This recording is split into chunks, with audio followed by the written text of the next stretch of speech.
the invisible hand that guides every financial decision. There is a quiet moment that almost everyone experiences, though few ever speak about it. Perhaps it arrives while standing in the checkout line, wondering whether to put an item back on the shelf. Perhaps it comes after receiving a salary notification, when relief lasts only a few minutes before bills begin to consume every dollar in the mind. Maybe it appears late at night when the house is silent and sleep refuses to come because thoughts keep circling around money. For some, the worry is about having too little. For others, it is about losing what they already have. And for a surprising number of people, the fear remains even after they become financially successful. Money, it seems, has an unusual way of reaching far beyond our wallets. It quietly slips into our emotions, influencing our confidence, our relationships, our decisions, and even our dreams. It can inspire hope, but it can also awaken fear. It can encourage generosity, yet sometimes invite jealousy. It promises freedom, but if misunderstood, it often creates a different kind of prison. Many people believe that mastering money is mostly about learning numbers, earning more, saving more, investing wisely, reducing debt, or building wealth. Those skills certainly matter. Yet if numbers alone determined financial success, every highly educated accountant would become wealthy, every lottery winner would remain rich, and every intelligent investor would never panic during uncertain times. Reality tells a different story. Again and again, history reminds us that fortunes have been built by ordinary people with remarkable patience, while enormous wealth has disappeared because brilliant minds failed to control their emotions. Perhaps money has never truly been an arithmetic problem. Perhaps it has always been an emotional one. Imagine two people earning exactly the same income. They live in the same city. They pay similar bills. They have similar opportunities. 10 years later, one enjoys financial peace. Savings have quietly accumulated. Investments continue to grow. Unexpected expenses no longer create panic. Their life feels steady. The other person feels trapped. Credit cards remain full. Stress follows every payday. Each financial setback feels like a personal failure. What happened? The difference often begins long before the first paycheck. It begins with invisible habits, invisible fears, invisible beliefs, invisible emotions. Every financial decision carries an emotional fingerprint. Buying something expensive is rarely just about the object itself. Saving money is rarely just about the future. Investing is rarely just about numbers. Behind every financial choice stands an emotion asking to be heard. Sometimes that emotion whispers, "You deserve this." Sometimes it warns, "What if everything goes wrong?"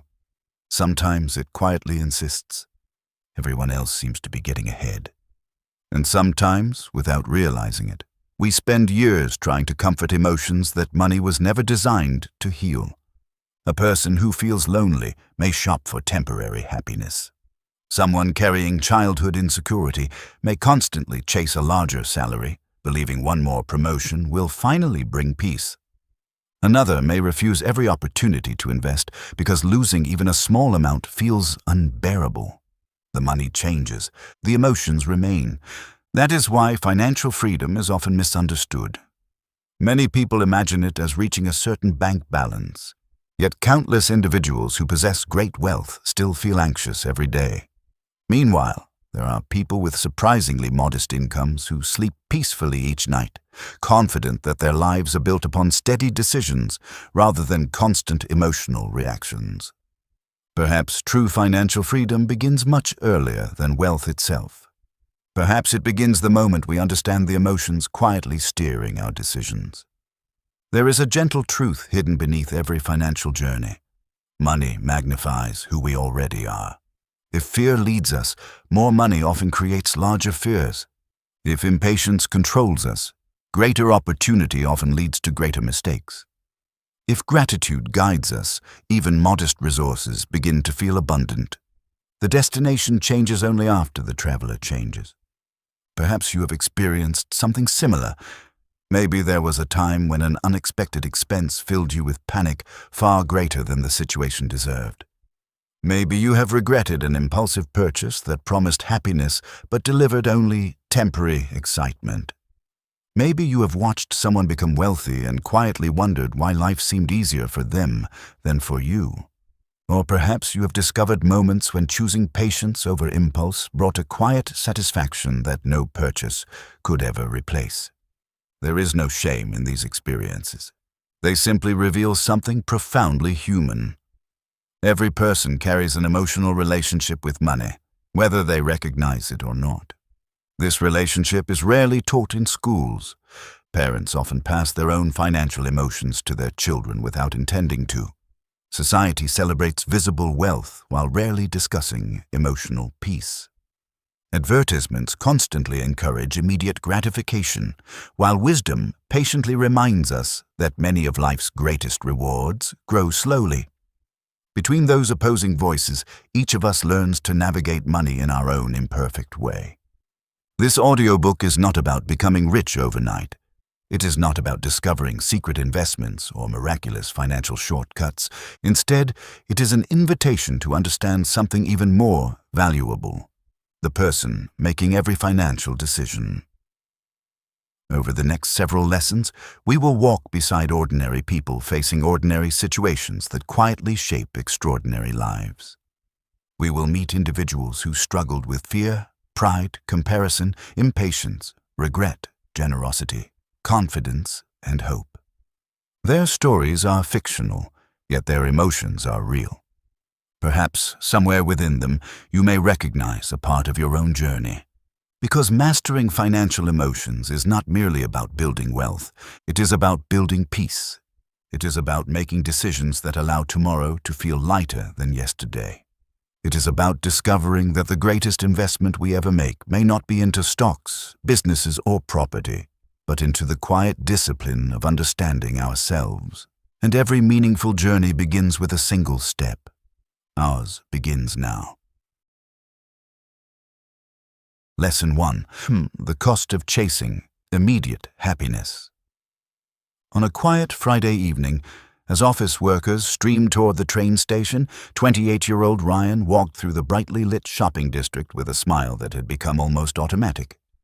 Every Friday followed the same familiar pattern. His salary arrived. His phone buzzed with the notification. For a brief moment, life felt wonderfully secure. Then came the irresistible urge to celebrate. Ryan convinced himself he deserved it. After all, he had worked hard all week. He had dealt with demanding clients, endless meetings, and impossible deadlines. Surely buying something nice was simply rewarding himself. It started with expensive dinners, then designer shoes. Later came the newest phone, even though the previous one worked perfectly. Online shopping became easier than walking into stores. A few taps, a short wait, and another package would arrive at his apartment. Each delivery created a small burst of excitement. Opening the box felt strangely satisfying. Yet within days, sometimes hours, the excitement quietly disappeared. Soon another purchase seemed necessary. Ryan never considered himself irresponsible. He paid the minimum amount on his credit cards every month. His apartment looked impressive. His wardrobe attracted compliments. His social media reflected a comfortable life. Few people knew that anxiety quietly accompanied every purchase. One rainy afternoon, the company announced unexpected restructuring. No one immediately lost their job, but salaries would be frozen indefinitely, and bonuses were cancelled. For many employees, it was disappointing. For Ryan, it felt terrifying. His carefully maintained lifestyle depended on every dollar arriving exactly as expected. Without future bonuses, even small emergencies suddenly appeared threatening. That evening, Ryan sat alone at his dining table, surrounded by unopened shopping parcels that had arrived earlier that day. For the first time, they didn't feel exciting. They felt heavy. Each package silently represented money that no longer existed in his bank account. Over the following weeks, something unexpected happened. Ryan began noticing his own habits. Whenever he felt stressed, he browsed shopping websites. Whenever work became frustrating, he imagined buying something new. Whenever he felt lonely on weekends, online stores somehow appeared more inviting. The purchases had never been solving problems. They had been distracting him from emotions. One Sunday morning, Ryan met his older cousin Daniel for breakfast. Daniel earned less than Ryan. He drove an older car. His phone was several years old. His clothes were simple. Yet throughout breakfast, Daniel seemed remarkably relaxed. When Ryan confessed how anxious he felt about money, Daniel listened quietly before asking a gentle question. "When was the last time buying something made you happy for more than a week?" Ryan laughed softly. He couldn't remember. Daniel smiled. Happiness bought with money usually expires faster than the receipt. That sentence lingered in Ryan's thoughts for months. He didn't stop spending altogether. Instead, he began delaying purchases. Whenever he wanted something expensive, he waited 30 days. Sometimes the desire disappeared within 3 days, sometimes within 3 hours. Only a handful of purchases still seemed worthwhile after a month. Gradually, his savings began growing, not because he earned more, but because his emotions no longer dictated every financial decision. Years later, Ryan would describe that rainy season as the moment he truly began building wealth. Not because his income changed, because his relationship with happiness changed. Perhaps there is a quiet lesson hidden here. Many purchases are not attempts to own better things. They are attempts to feel better.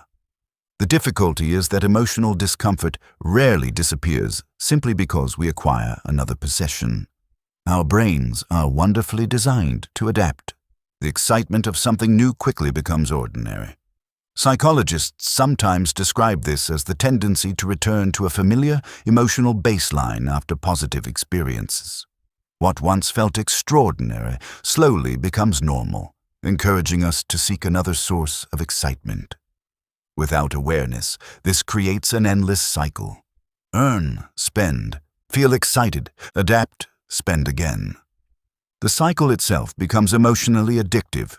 This does not mean we should never enjoy the rewards of our work. Celebration has its place. Comfort has its place.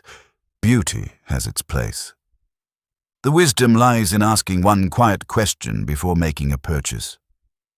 Am I buying this because I truly value it, or because I hope it will change how I feel today?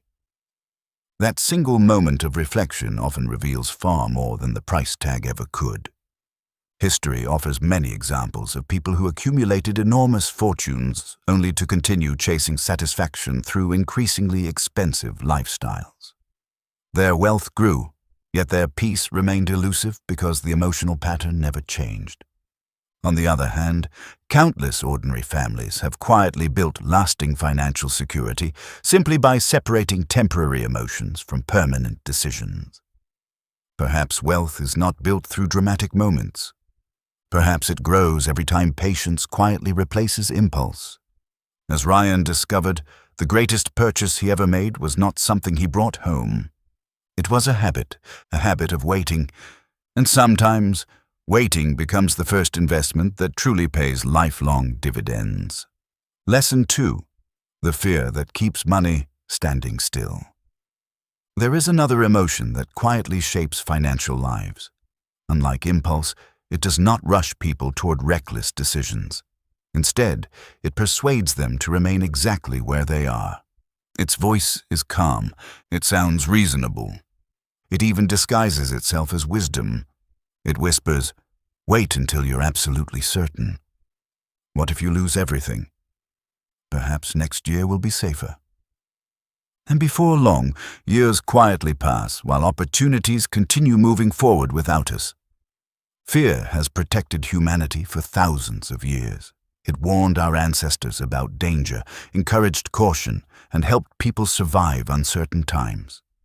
But the same instinct that protects us from genuine threats can also keep us from embracing opportunities that require thoughtful courage.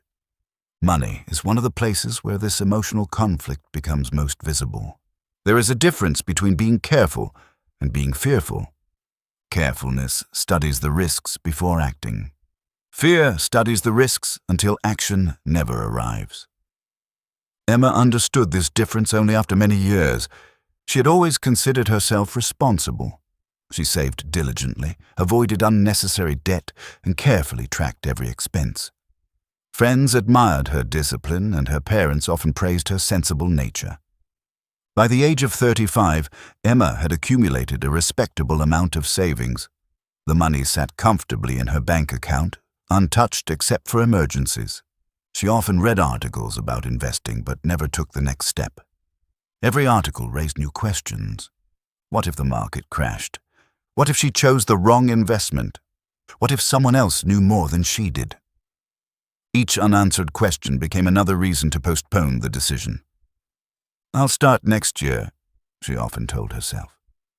Next year eventually became 5 years. One afternoon, Emma met an old university friend named Sarah for coffee. During their conversation, Sarah casually mentioned that she had recently purchased her second investment property. Emma looked surprised. "But weren't you nervous?" she asked. Sarah smiled, terrified. Emma laughed. "You don't look like someone who's afraid." "I wasn't brave because I wasn't afraid," Sarah replied. "I was brave because I decided that learning was less frightening than standing still." Those words remained with Emma long after they said goodbye. Later that evening, Emma reviewed her own financial records. She realized something uncomfortable. Her savings account had grown steadily, but inflation had quietly reduced its purchasing power. While she had successfully avoided investment risk, she had unknowingly accepted another kind of risk, the certainty that her money was gradually losing value. Fear had not protected her. It had simply chosen a different danger. Instead of making a dramatic investment, Emma decided on something much smaller. She enrolled in a financial education course. She began reading one book each month about personal finance. She spoke with experienced investors. She asked questions she had once been embarrassed to ask. Several months later, she invested a modest amount, an amount small enough that losing it would not change her life, but meaningful enough that she would pay attention. The market moved up, then down, then sideways. At first, every fluctuation affected her emotions. She checked prices constantly. Every decline felt personal. Every gain brought excitement. Gradually, something unexpected happened. The numbers became less emotional. Knowledge slowly replaced uncertainty. Patience replaced panic. Years later, Emma often reflected that her greatest investment had not been money. It had been confidence built through understanding. Perhaps you have experienced something similar. Maybe there was a time when fear convinced you that waiting was always safer than beginning. Perhaps you postponed learning a new skill because you feared making mistakes. Maybe you delayed starting a business because the possibility of failure seemed unbearable. Or perhaps you kept your dreams safely hidden because disappointment felt more frightening than regret. There is a quiet lesson hidden here. Fear often disguises itself as preparation. We convince ourselves we simply need one more course, one more article, one more year, one more guarantee. Yet life rarely offers complete certainty. The most meaningful decisions often require us to move before every question has been answered. This principle appears repeatedly throughout history. When the Wright brothers began experimenting with flight, they possessed neither certainty nor universal approval. They studied carefully, learned continuously, accepted setbacks, and improved one attempt at a time. Progress rarely belongs to the people who eliminate every possibility of failure. It belongs to those who continue learning despite uncertainty. Financial wisdom follows the same path. Successful investors are not people who predict the future perfectly. Successful business owners are not people who never experience setbacks. Rather, they become skilled at making thoughtful decisions while accepting that uncertainty is part of every worthwhile journey. Perhaps financial confidence is not the absence of fear. Perhaps it is the willingness to continue learning while fear quietly walks beside us. As Emma discovered, standing still often feels safe. Yet sometimes, the greatest financial risk is believing that avoiding every risk will somehow guarantee success. Lesson 3. The silent weight of comparison. On a bright Saturday afternoon, Michael attended his university reunion. The hotel ballroom buzzed with laughter as old classmates exchanged stories about careers, families, and life since graduation. For the first hour, Michael genuinely enjoyed himself. Then the conversations began shifting toward success. One classmate had become a technology entrepreneur. Another had recently purchased a luxury home overlooking the coast. Someone else had just returned from a 3-month holiday through Europe. As each story unfolded, Michael smiled politely. Inside, however, another emotion quietly emerged. Comparison. Driving home later that evening, his modest apartment suddenly seemed smaller. His reliable sedan appeared older. Even though nothing in his own life had changed that day, everything somehow felt less valuable. The following weeks became unusually expensive. Michael upgraded his phone. He bought designer clothes he had never previously considered. He financed a luxury SUV that stretched his monthly budget. Friends complimented his new purchases. For a short while, the compliments felt rewarding, but every monthly payment quietly stole a little more peace. Several months later, Michael met his grandfather, Arthur, for lunch. Arthur had spent 40 years operating a small family bakery. He never became wealthy by newspaper standards, yet he had retired comfortably, free of debt, surrounded by a loving family. Michael confessed how discouraged he felt. "It seems like everyone else is getting ahead." Arthur listened carefully before asking a simple question. "Compared to whom?" Michael hesitated. "My classmates." Arthur smiled gently. "When I was young, I compared myself with my neighbors. When I reached middle age, I compared myself with business owners in bigger towns. By retirement, I realized something important. There will always be someone richer. There will always be someone younger. There will always be someone who appears more successful. If comparison becomes your compass, you'll never know when you've arrived." Those words settled deeply into Michael's thoughts. He began paying attention to his own habits. Every time he opened social media, he felt slightly dissatisfied. Every advertisement suggested someone else's life was more exciting. Every success story made him question his own progress. Then, one evening, he decided to perform an unusual experiment. For 30 days, he limited social media to just a few minutes each day. Instead of following influencers displaying luxury lifestyles, he spent more time reading biographies of people who built meaningful lives through patience and discipline. Something quietly changed. His own goals became clearer. He no longer wanted to impress strangers. He wanted financial peace. He wanted choices. He wanted enough freedom to spend time with the people he loved. Those dreams suddenly felt very different from chasing appearances. Perhaps you have experienced something similar. Maybe there was a moment when someone else's promotion made your own career seem smaller. Perhaps seeing beautiful holiday photographs made your own home feel ordinary. Maybe you purchased something not because you truly wanted it, but because you feared falling behind. Comparison has become easier than at any other time in history. Through a single screen, we can observe thousands of carefully selected moments from other people's lives. What we rarely see are the debts, disappointments, anxieties, sacrifices, and struggles hidden outside the camera's frame. Comparison thrives on incomplete information. We compare our everyday reality with someone else's carefully edited highlights. Financial emotions become distorted when our reference point constantly changes. Contentment does not mean lacking ambition. It simply means refusing to allow someone else's journey to define our own. History quietly supports this wisdom. Some of the world's most respected entrepreneurs continued living relatively modest lifestyles long after they could afford almost anything. Their satisfaction came less from displaying wealth and more from creating meaningful work. They understood something that comparison often hides. Freedom is far more valuable than appearance. Perhaps true prosperity begins not when others admire your life, but when you no longer need them to. Lesson 4. Patience, the most undervalued investment. Benjamin loved fast results. If a recipe required several hours, he chose another. If traffic slowed, he searched for shortcuts. If an investment promised gradual growth, he looked elsewhere. Patience had never been his strength.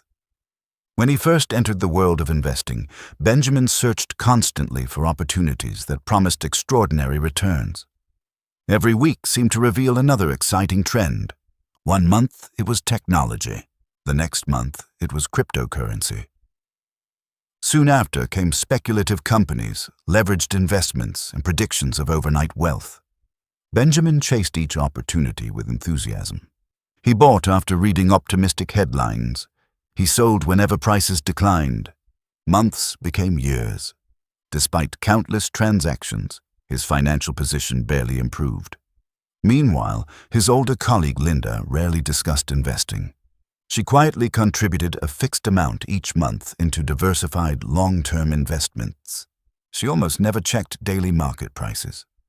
Benjamin once teased her, "Don't you get bored?" Linda laughed. "I'd rather be bored than exhausted." Years later, during a market downturn, Benjamin watched prices fall sharply. Fear quickly replaced confidence.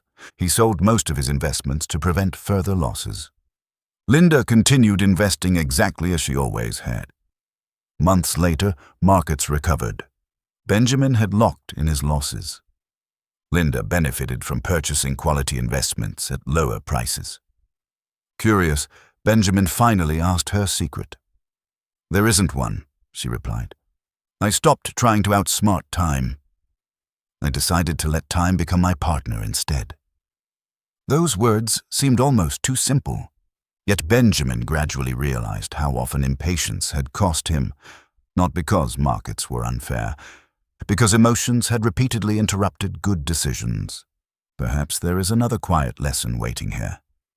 Nature rarely rushes. Trees do not apologize for growing slowly. Rivers do not become oceans overnight. The strongest foundations often require the greatest patience. Money follows similar principles. Compounding appears almost invisible at first. Small savings seem insignificant. Consistent investing feels ordinary. Wise decisions rarely create dramatic stories in the beginning. Yet over many years, these quiet habits often produce extraordinary outcomes. Perhaps you have experienced something similar. Maybe you abandoned a worthwhile goal because progress felt too slow. Perhaps you expected immediate results from habits that required seasons rather than days. Or maybe life has already shown you that the most valuable achievements often arrive gradually. Financial peace grows much the same way. One patient decision at a time, one thoughtful habit after another. 1 year quietly building upon the last. Benjamin eventually transformed his finances, not because he discovered a magical investment, because he finally learned that patience is not simply waiting. It is trusting wise decisions long enough for them to reveal their true value. And perhaps that is one of the greatest emotional victories anyone can achieve, to stop chasing tomorrow and begin building it. Lesson 5. The emotional trap of lifestyle inflation. The human heart has an extraordinary ability to adapt. It adapts to joy. It adapts to comfort. It adapts to success. A new home that once felt breathtaking gradually becomes familiar. A car that once made us smile every morning eventually becomes just another way to travel. A salary increase that once seemed life-changing slowly becomes the new normal. This remarkable ability allows us to recover from hardship, but it also creates one of the quietest financial traps in modern life. The more we earn, the more we often feel we need. Not because our needs have truly grown, but because our expectations have quietly followed our income. The change happens so gradually that it often goes unnoticed. One upgraded subscription, a slightly larger apartment, more frequent restaurant meals, more expensive holidays, better furniture, premium services. None of these decisions seem unreasonable on their own, yet together they create a lifestyle that quietly consumes every increase in income. Many people discover, years later, that although they earn twice as much as they once did, they feel no more financially secure. Their standard of living has improved. Their sense of peace has not. Oliver knew this feeling well.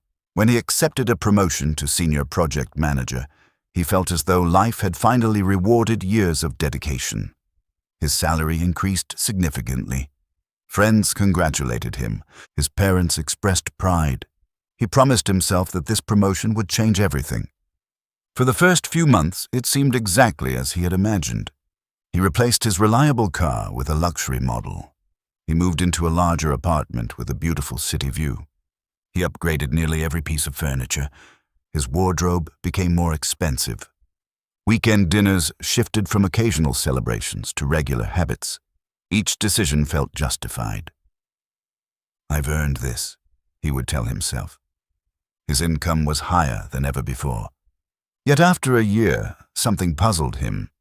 Despite earning substantially more, he still counted the days until payday. Unexpected expenses still caused stress. He still hesitated before checking his bank account near the end of each month. One evening, while helping his parents organize old family photographs, Oliver discovered a faded picture from his childhood. In the photograph, his family stood outside a small rented home. His father wore simple work clothes.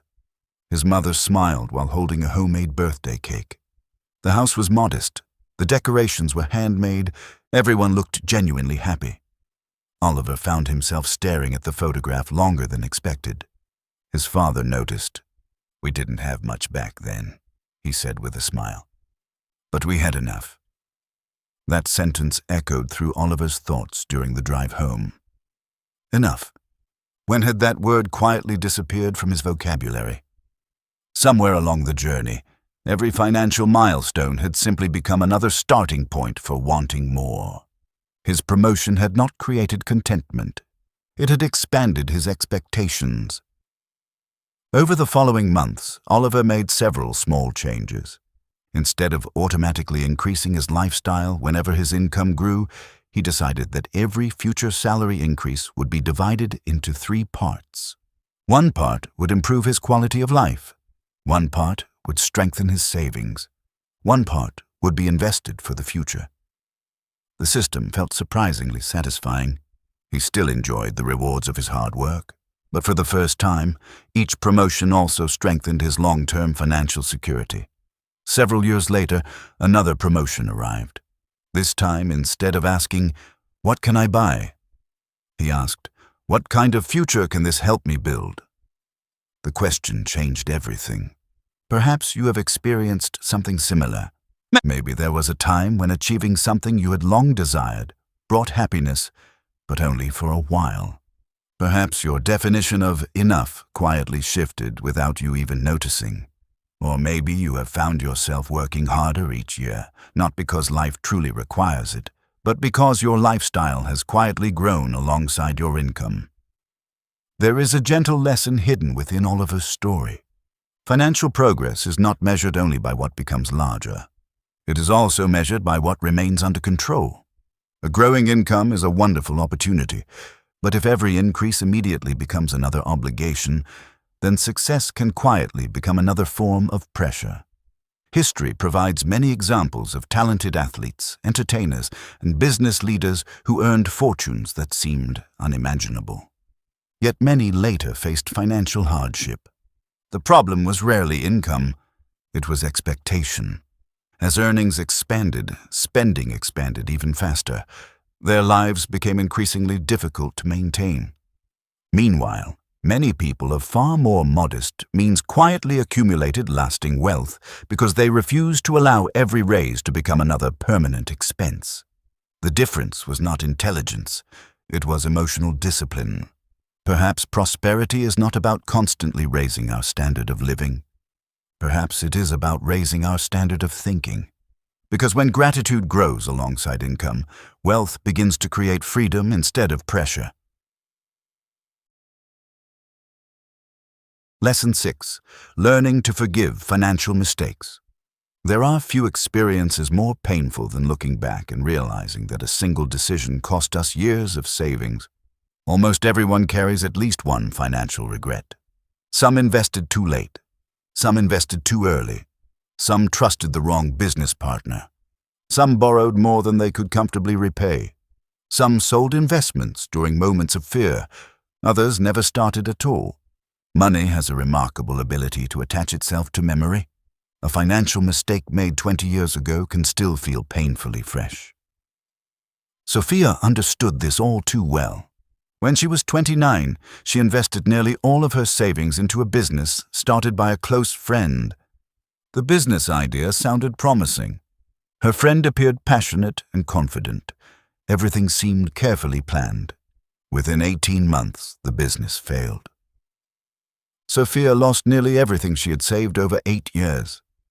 The financial loss hurt, but the emotional loss hurt far more. She blamed herself constantly. I should have known. I was foolish. I'll never trust another opportunity again. For years afterward, every investment seemed dangerous. Every business proposal reminded her of failure. Every opportunity carried the shadow of her previous mistake. Eventually, Sophia met an elderly financial advisor named Victor. He had spent 4 decades helping families manage their finances. After listening to her story, Victor asked a question that surprised her. Tell me about the first time you learned to ride a bicycle. Sophia smiled. I fell many times. Were those failures? He asked. No, they were part of learning. Victor nodded. So why have you decided that learning about money should be different? The question lingered. Sophia had never expected perfection while learning other skills. She had accepted mistakes when learning to drive. She had accepted mistakes while learning new languages. She had accepted mistakes while building her career. Only with money had she demanded perfection from herself. Slowly, Sophia changed her perspective. Instead of asking, "Why did this happen to me?" she began asking, "What did this experience teach me?" The answers gradually emerged. She learned the importance of diversification. She learned to separate trust in people from careful financial evaluation. She learned that excitement should never replace research. Most importantly, she learned that one mistake should never define an entire lifetime of decisions. Several years later, Sophia invested again. This time she moved more slowly. She asked more questions. She accepted that uncertainty would always exist. She never regained the money she had lost overnight. Instead, she rebuilt something far more valuable: wisdom. Perhaps you've experienced something similar. Maybe there is a financial decision you still regret. Perhaps a missed opportunity continues to visit your thoughts. Or maybe you still carry guilt over money that can never be recovered. There is a quiet lesson hidden here. Regret can become an expensive habit. When we repeatedly relive yesterday's mistakes, we often lose today's opportunities. History is filled with remarkable individuals who experienced financial setbacks before achieving lasting success. Many successful entrepreneurs watched businesses fail before building thriving companies. Inventors exhausted savings pursuing ideas that initially seemed impossible. Authors received countless rejections before their work reached readers. Failure did not become their identity. It became their education. Money deserves the same perspective. Every thoughtful investor eventually makes mistakes. Every business owner experiences disappointments. Every saver occasionally wishes they had acted differently. The goal is not perfection. The goal is progress. Perhaps financial maturity begins the day we stop asking for a perfect past and begin building a wiser future. Lesson 7. The quiet strength of gratitude. There is an emotion that receives far less attention than ambition, fear, or confidence. Yet it quietly transforms every financial decision it touches. Gratitude. Not the kind expressed only during holidays or special occasions, but the quiet, daily recognition that enough can exist even while we continue striving for more. Nathan spent most of his 20s believing happiness existed somewhere beyond his current circumstances. If he earned a little more, if he owned a larger house, if he finally purchased his dream car, then life would surely feel complete. Each achievement brought excitement. Each excitement faded. His destination constantly moved further away. One autumn afternoon, Nathan visited his grandmother, Eleanor. She lived in the same modest home she had occupied for more than 40 years. The furniture was simple. The garden was carefully maintained. Fresh bread filled the kitchen with warmth. Nothing about her home appeared luxurious, yet Nathan noticed something unusual. Every object seemed appreciated. She polished furniture that others might have replaced. She repaired clothes rather than discarding them. She cared for every possession with remarkable attention. Curious, Nathan asked whether she had ever wished for a larger home. Eleanor smiled. "When I was young, I dreamed of owning this little house." She paused before continuing. "If I spend today wishing for a bigger one, I'll forget to enjoy the dream that already came true." Nathan looked around the room again.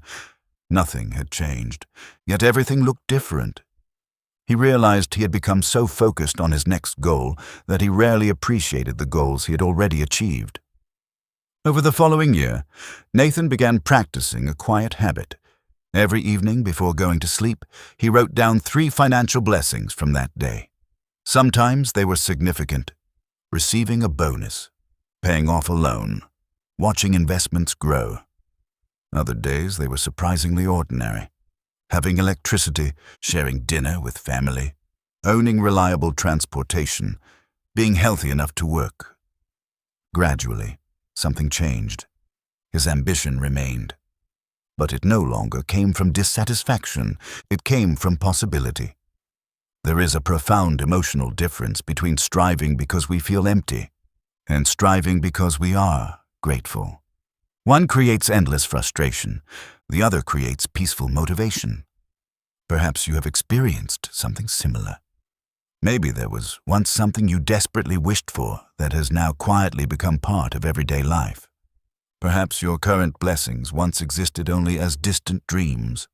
Or maybe there are simple comforts surrounding you today that previous generations could scarcely imagine. There is a gentle lesson hidden here. Gratitude does not prevent growth. It protects us from forgetting how far we have already come. History repeatedly shows that many people who accumulated extraordinary wealth remained deeply dissatisfied because their attention constantly focused on what remained beyond reach. Meanwhile, others found remarkable contentment while continuing to build meaningful lives with patience and appreciation. Perhaps financial abundance begins not with acquiring more, but with learning to fully recognize what is already present. Because the heart that appreciates today's blessings often makes wiser decisions about tomorrow's opportunities. Lesson 8. The courage to say no. As children, many of us believe that the most difficult word to say is yes. Yes to a challenge. Yes to responsibility.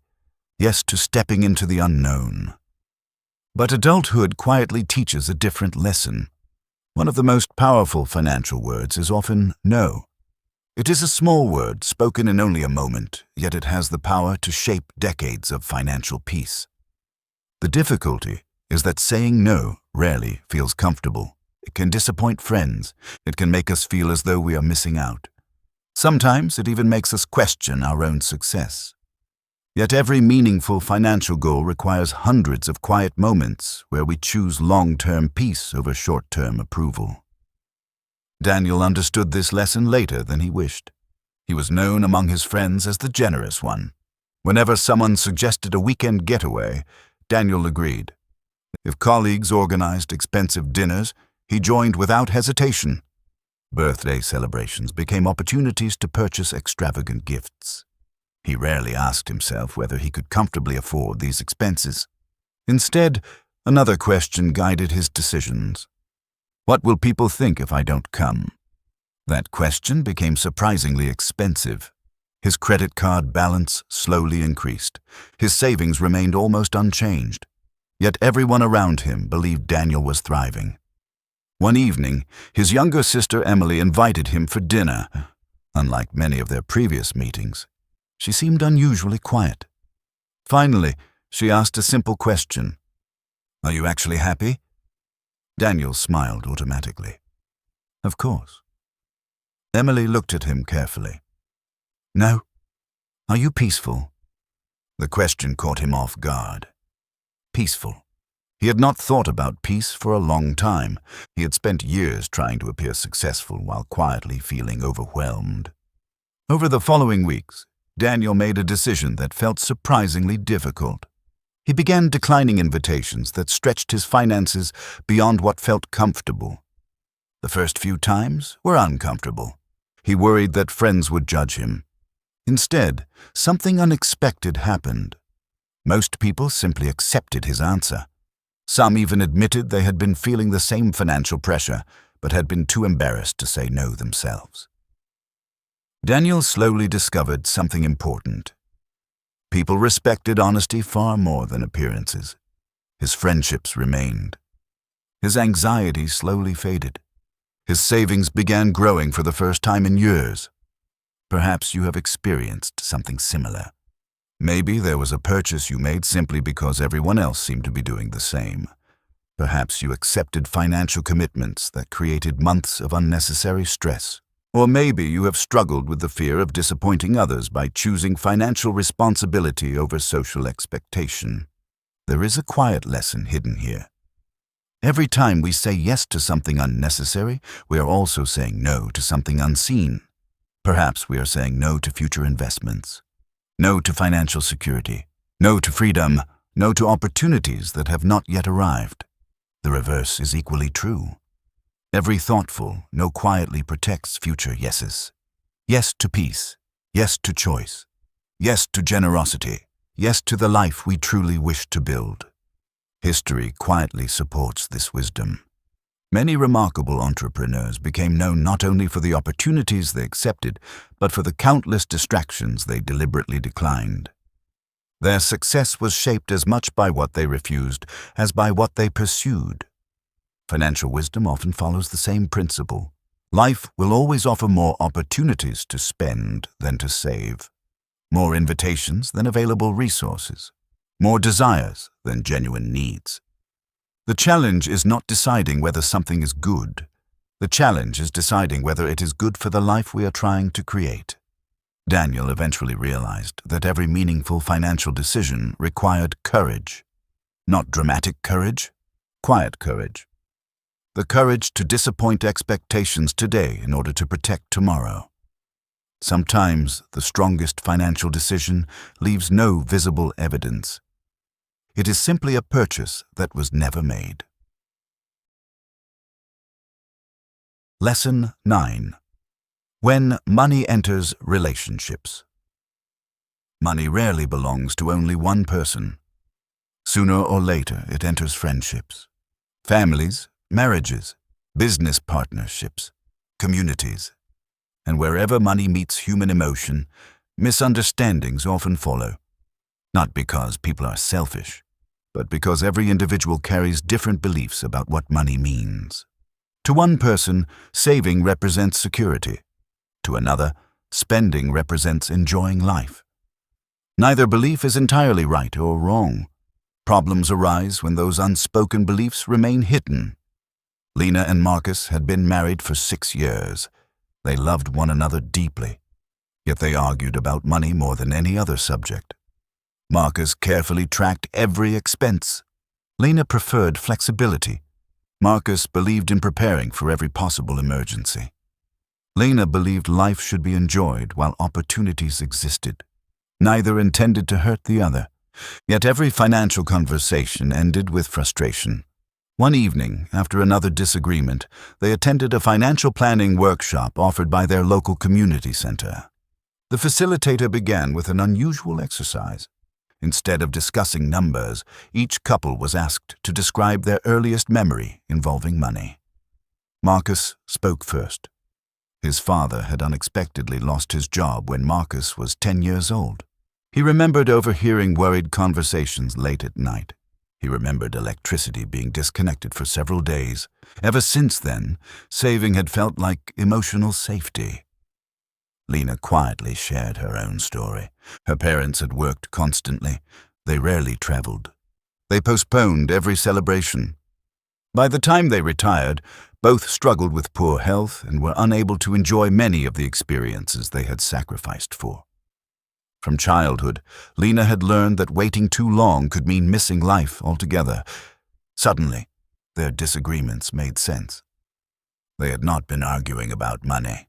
They had been protecting different childhood memories. Over the following months, they developed a new approach. Instead of trying to convince one another who was right, they became curious. They asked more questions. They listened more carefully. They created financial goals together rather than individually. Marcus learned that planning could still leave room for joy. Lena learned that enjoying today became far more satisfying when tomorrow also felt secure. Their finances improved. More importantly, so did their relationship. Perhaps you have experienced something similar. Maybe someone close to you viewed money very differently. Perhaps financial conversations became emotional even when the numbers themselves were relatively small. Or maybe you have realized that many disagreements begin long before the conversation itself. There is a quiet lesson hidden here. Money often reveals values more clearly than words. It reflects our fears, our hopes, our childhood experiences, our dreams. Understanding another person's financial behavior begins with understanding the story behind it. History offers many examples of successful family businesses that lasted for generations because they prioritized trust, communication, and shared purpose above financial gain alone. Likewise, countless fortunes disappeared not because resources were insufficient, but because relationships deteriorated. Money grows best where trust also grows. Perhaps the greatest financial investment we ever make is learning to understand the people with whom we share our journey. Because financial peace is rarely built alone. It is built through conversations filled with patience, honesty, and compassion. Lesson 10. Living below your means without feeling poor. Few phrases are repeated more often in financial advice than this one. Live below your means. It sounds sensible, yet many people quietly resist it. Why? Because they misunderstand what it truly means. Living below your means does not mean living without joy. It does not require constant sacrifice or denying every pleasure. Instead, it means creating space between what we earn and what we spend.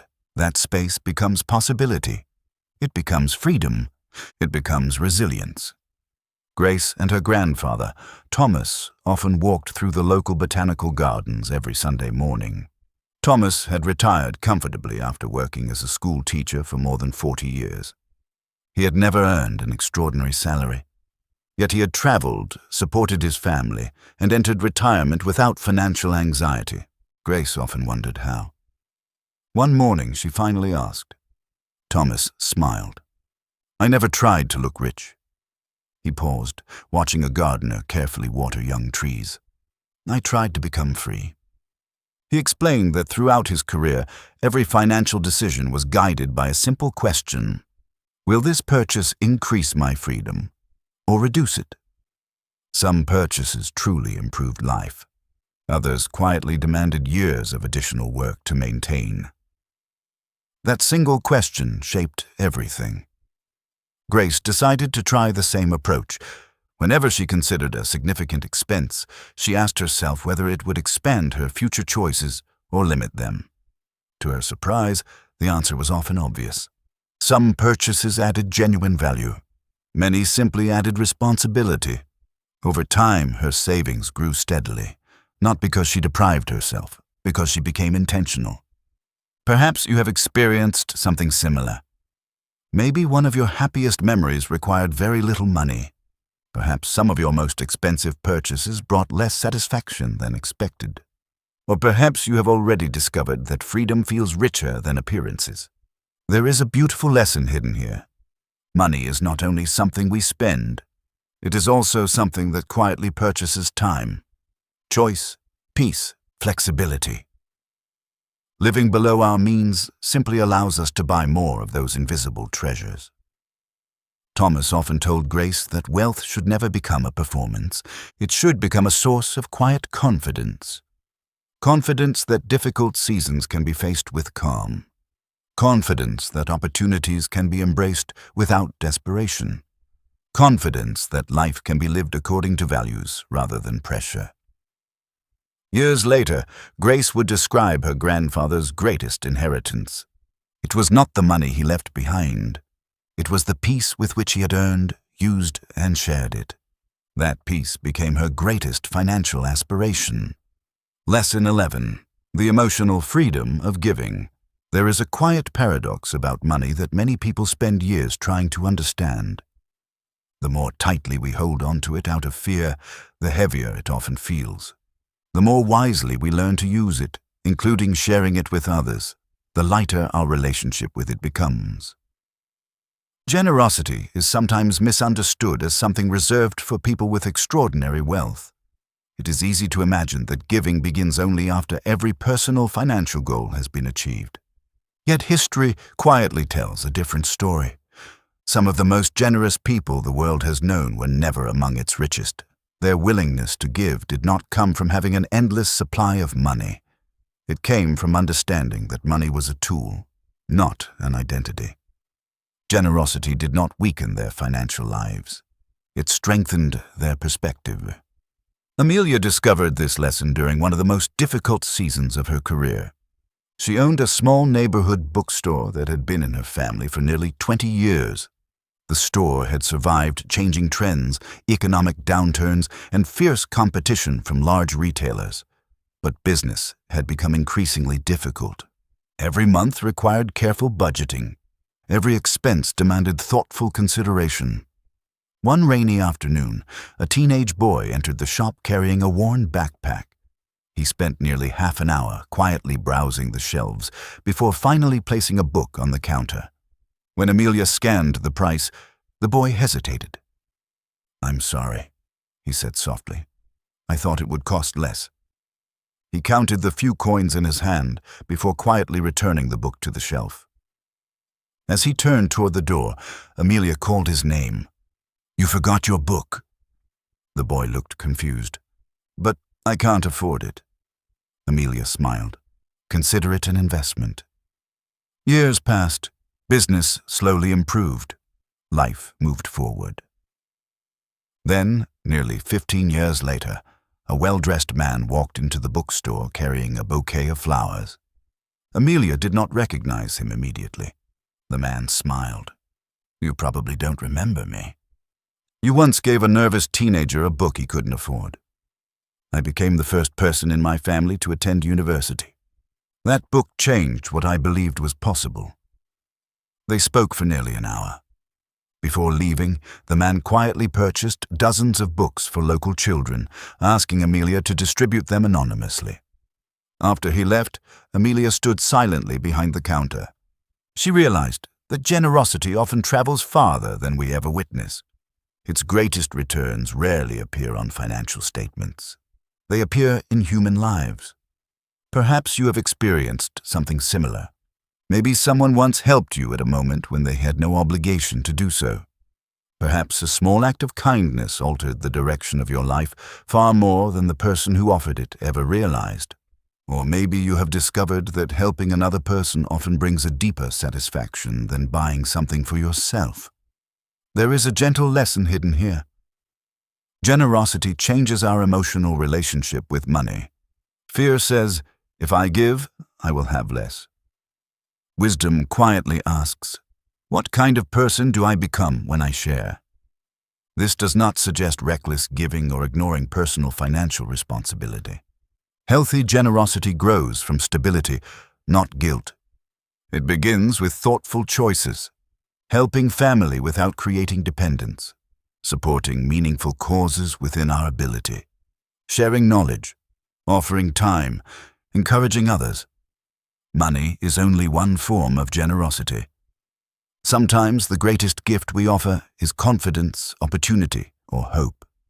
History is filled with communities rebuilt because ordinary people quietly helped one another during difficult seasons. After natural disasters, economic recessions, and times of uncertainty. Recovery often began not with governments or institutions, but with neighbors sharing what they could. Financial emotions become healthier when we stop viewing money solely as something to protect. Instead, we begin seeing it as something that can also create good beyond ourselves. The remarkable truth is that generous people often become more intentional with money, not less. Because every dollar acquires purpose. Purpose creates clarity, and clarity reduces emotional conflict. Perhaps wealth reaches its highest expression not when it is accumulated, but when it quietly improves another person's journey. Lesson 12. Resilience after financial storms. Every financial journey eventually encounters a season that no amount of planning could completely prevent. A business unexpectedly closes. A job disappears. Markets decline. Medical expenses arrive without warning. A trusted partnership falls apart. No one welcomes these chapters, yet they remain part of nearly every meaningful financial life. The question is rarely whether storms will come. The deeper question is how we respond when they do. Samuel had spent nearly 18 years building a successful furniture manufacturing business. He employed dozens of workers. His products were respected throughout the region. Customers appreciated the quality of his craftsmanship. Then an economic downturn arrived. Orders slowed dramatically. Construction projects were postponed. Businesses reduced spending. Within a year, Samuel faced decisions he had never imagined making. He sold equipment, closed one workshop. Eventually, he made the heartbreaking decision to close the business entirely. For several months, he struggled with shame. He avoided former clients. He ignored phone calls from old friends. Every conversation seemed to remind him of what he had lost. One afternoon, Samuel visited the coastal town where he had grown up. As he walked along the beach, he noticed an elderly fisherman patiently repairing a torn fishing net. The fisherman worked carefully, knot by knot. Curious, Samuel asked why he did not simply replace the damaged net. The old man smiled. A fisherman who throws away every torn net won't fish for very long. Samuel watched quietly. The fisherman continued. Storms damage every net eventually. The important question isn't whether it tears. It's whether you're willing to repair it. Those simple words stayed with Samuel. He realized he had been treating his business failure as proof that his future had ended. Perhaps it was simply a damaged net. Returning home, Samuel accepted consulting work for smaller manufacturers. His years of experience suddenly became valuable in a different way. Eventually, he partnered with 2 former employees to build a smaller, more flexible business. The new company never became as large as the first. Surprisingly, Samuel no longer wanted it to.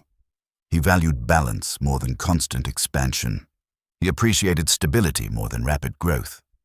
Most importantly, he no longer measured his worth by the size of his business. He measured it by the character with which he rebuilt. Perhaps you have experienced your own financial storm. Maybe it was losing a job. Perhaps an investment failed. Maybe unexpected expenses forced difficult decisions. Or perhaps you are walking through such a season right now. If so, there is a quiet lesson hidden within every storm. Financial setbacks are painful, but they do not possess the authority to define an entire life. History offers remarkable examples of individuals who rebuilt after devastating losses.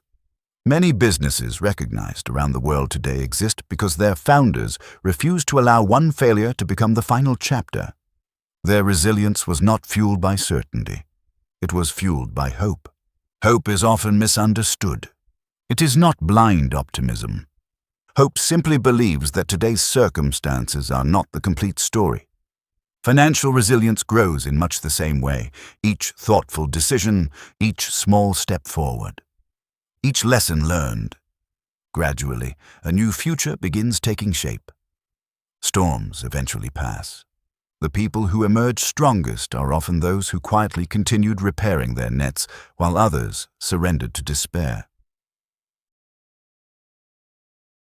Lesson 13. Defining your own version of wealth. As children, many of us inherit definitions of success without questioning them. We assume wealth looks the same for everyone. A larger house, a luxury car, prestigious job titles, an impressive income. Society reinforces these images repeatedly. Advertisements celebrate them, social media amplifies them, conversations often revolve around them. Yet if you ask 10 people what kind of life they truly want, the answers become surprisingly different. Some dream of traveling the world, others long for peaceful evenings with family. Some hope to build businesses, others wish simply to eliminate debt and sleep without financial worry.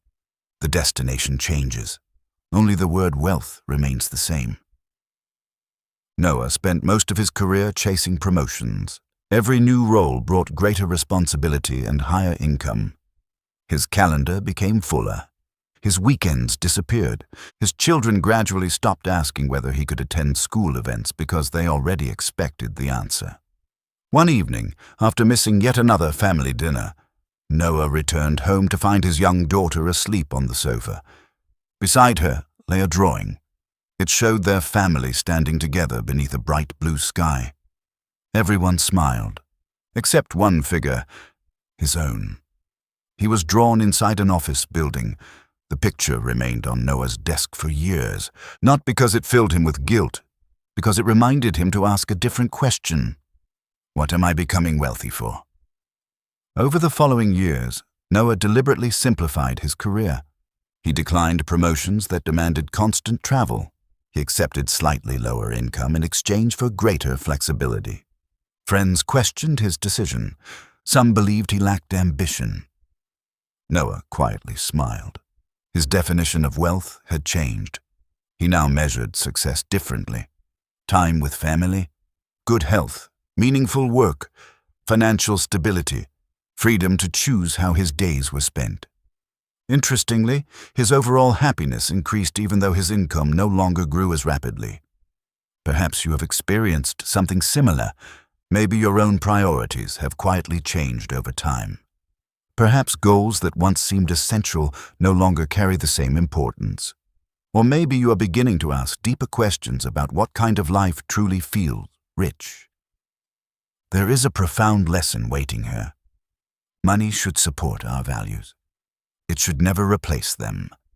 When we borrow someone else's definition of success, we often inherit someone else's anxiety as well.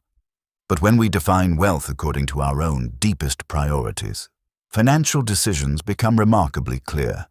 Some opportunities become obvious. Others quietly lose their appeal. History remembers many remarkable people, not because they accumulated extraordinary fortunes, but because they lived according to principles that brought lasting meaning. Their wealth extended beyond money. It included wisdom, relationships, purpose, peace. Perhaps the richest life is not the one admired by the greatest number of people. Perhaps it is the one that allows you to wake each morning knowing your finances serve the life you truly wish to live. And that kind of wealth can never be measured by numbers alone. The final lesson: becoming the master, not the servant. There is one final lesson that quietly gathers every story we have shared. It is a lesson that does not appear on bank statements. It cannot be measured by investment returns or annual income. Yet it influences every financial decision we will ever make. It is the difference between owning money and allowing money to own us. Throughout this journey, we have met people from different walks of life. Ryan discovered that temporary happiness could never replace lasting contentment. Emma learned that fear quietly steals opportunities while pretending to offer protection. Michael realized that comparison creates a race with no finish line. Benjamin found that patience often accomplishes what constant activity cannot. Oliver discovered that increasing income means little if expectations grow even faster.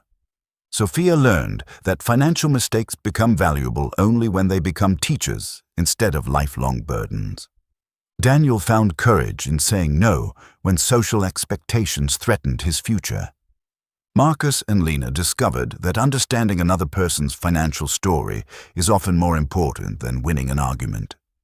Grace inherited something far more valuable than money: the wisdom to live with intention. Amelia showed us that generosity quietly changes both the giver and the receiver. Samuel reminded us that storms damage every life, but resilience determines what comes next. And Noah discovered that true wealth begins with defining success for ourselves instead of borrowing someone else's dream. Each story was different. Each character faced unique circumstances. Yet beneath every lesson lay the same quiet truth. Money itself was never the greatest challenge. Emotion was. Fear, pride, impatience, comparison, regret, hope, gratitude, generosity. Money simply gave each of those emotions a place to reveal themselves. Perhaps this explains why two people can earn identical incomes and live completely different lives. One constantly worries despite abundance. The other experiences peace despite limitations. Their circumstances may appear similar. Their emotional relationship with money is entirely different. Perhaps you have experienced moments from several of these stories. Maybe Ryan's search for temporary happiness reminded you of purchases that briefly lifted your spirits before quietly fading into routine. Perhaps Emma's hesitation reflected opportunities you postponed because uncertainty felt overwhelming. Maybe Michael's comparison sounded familiar after scrolling through carefully edited images of other people's successes. Or perhaps Samuel's story awakened memories of a financial setback that still lingers quietly within you. If so, you are far from alone. Every person who has ever earned, spent, saved, invested, borrowed, or given has wrestled with financial emotions. The difference is not whether those emotions exist. The difference is whether we recognize them before they begin making decisions on our behalf. There is a quiet exercise worth carrying into everyday life. Before making any significant financial decision, pause for just a moment. Not to calculate numbers, not to review spreadsheets, simply to ask yourself one gentle question. Which emotion is speaking right now? Is it fear? Is it excitement? Is it pride? Is it generosity? Is it insecurity? Is it gratitude? That brief pause often becomes the space where wisdom quietly enters. Because emotions are wonderful advisors, they become dangerous managers. The goal has never been to eliminate emotion from money. That would be impossible. Our emotions make us human. They inspire compassion, ambition, courage, and resilience. Instead, the goal is to allow wisdom to guide emotion rather than allowing emotion to guide wisdom. Financial peace grows from that balance. History quietly confirms this lesson. The people remembered not merely for building wealth, but for using it wisely, often shared one remarkable quality. They understood that money was never the destination. It was a resource entrusted to them, something to build with, something to protect, something to share, something to use in service of a meaningful life. The same opportunity belongs to every one of us, regardless of where we begin, regardless of our current income, regardless of our past mistakes. Financial maturity does not arrive on the day we reach a certain number in our bank account. It arrives the day we stop asking, "How much money do I have?" and begin asking, "What kind of person am I becoming through the way I earn, spend, save, invest, and give?" That question changes everything. Because character compounds just as surely as money does. Every thoughtful decision strengthens the next. Every patient choice makes future patience easier. Every generous act softens the grip of fear. Every moment of gratitude weakens the endless desire for more. Small emotional habits become lifelong financial habits, and lifelong financial habits quietly shape entire lives. Imagine yourself many years from now. Perhaps your hair has begun to turn gray. Perhaps your children have grown. Perhaps retirement is no longer a distant idea, but part of everyday conversation. One quiet evening, you sit on a veranda, a balcony, or beside a window as the sun slowly disappears beyond the horizon. The day is peaceful. There are no urgent emails demanding your attention. No race to prove your worth. Only stillness. In that moment, it is unlikely that your greatest source of satisfaction will be remembering a particular purchase. Instead, your mind may return to the moments when you chose wisely, when you remained calm during uncertainty, when you resisted comparison, when you invested patiently, when you helped someone without expecting recognition, when you protected your family's future, when you aligned your finances with your deepest values. Those are the memories that quietly become wealth of another kind. The kind no market can diminish. The kind no recession can erase. The kind no currency can measure. Because the richest people are not always those who possess the most. Often, they are those whose money faithfully serves the life they truly wish to build. And perhaps that has been the destination of our journey all along. Not simply learning how to manage money, but learning how to manage ourselves. For when our emotions become steady, our decisions become clearer. When our decisions become clearer, our habits become stronger. When our habits become stronger, our future quietly begins to change. One thoughtful choice, one peaceful decision, one ordinary day at a time. Closing message. As our journey comes to an end, remember that financial wisdom is never built in a single dramatic moment. It is built quietly, in the decision to pause before reacting, in the discipline to wait when the world encourages haste, in the courage to begin despite uncertainty, in the humility to learn from mistakes, in the gratitude to appreciate what already exists, in the generosity to lift others as we continue moving forward. Your financial story is still being written. No matter where you are today, this chapter is not the conclusion. It is simply another page. Tomorrow will bring new choices, new opportunities, new challenges, and with each decision, you will have another chance to strengthen not only your finances, but your character. May your wealth never be measured only by what fills your accounts, but also by the peace that fills your heart. May your success be reflected not only in what you own, but in the wisdom with which you live. And may you always remember that the greatest financial freedom is not found in having everything. It is found in becoming someone whom money can no longer control. Thank you for spending this time together. Until our paths cross again, may your days be guided by wisdom, your decisions shaped by patience, your heart anchored in gratitude, and your future filled with quiet confidence and enduring hope. Because in the end, mastering financial emotions is not simply about creating a richer life. It is about creating a better one.